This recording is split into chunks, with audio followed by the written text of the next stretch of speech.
малку сега нели ќе шараме од темите. Актуелно исто така беше на тема периодот за што првите ваш сведок кој што сам ви истакна, меѓутоа полно заврши неговиот живот. Во сообщението кои ги изверувавте во јавноста и во консултации нели со вас, зборувавте дека лицето Коста Крпач имал закани и приписоци за кои што вие имате и докази.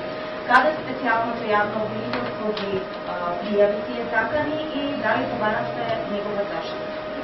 Вака, лицето Коста Крпач, како што кажав, доброволно се јави за да биде сведок во една постапка предистражна, која што се уште не е објавена во ова јавно обвинителство. Малку сме ограничени заради тајноста на предистражната постапка со сите информации кои што и по однос на овој случај може да ги дадем.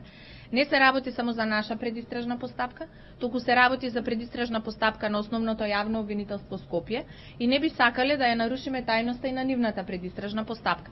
Она што можеме како јавен податок да го дадеме е дека ние имаме изјава од лицето Коста Крпач со која што тој нас не укажува дека постоеле такви закани.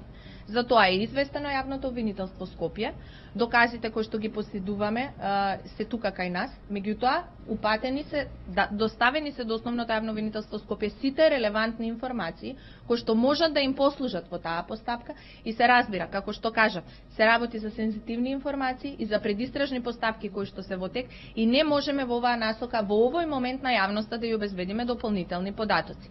Се разбира кога ќе заврши предистражната постапка пред основното јавно обвинителство Скопје и кога ќе постојат услови за објавување на исходите од нашата предистражна постапка, без оглед дали таа ќе доведе до истрага или ќе доведе едноставно до отфрлање на водите кои што ги имаме во тој предмет, секако јавноста ќе биде известена за сите околности околу тој случај. Во овој момент тоа е се што можеме да го кажеме за тој сведок.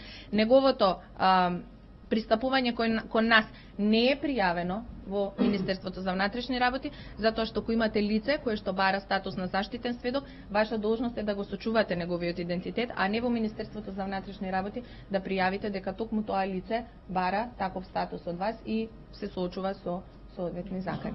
Повелете? Постапката не знаеме до каде, ние она што официјално го направивме е што доставивме до собранието, нели, предлог, текст кој што би одел во насока на задоволување на потребите на ова јавно обвинителство во доменот на заштита на сведоците и за подетални прашања ќе мора да се обратите во собранието, немаме информации до каде е таа постапка.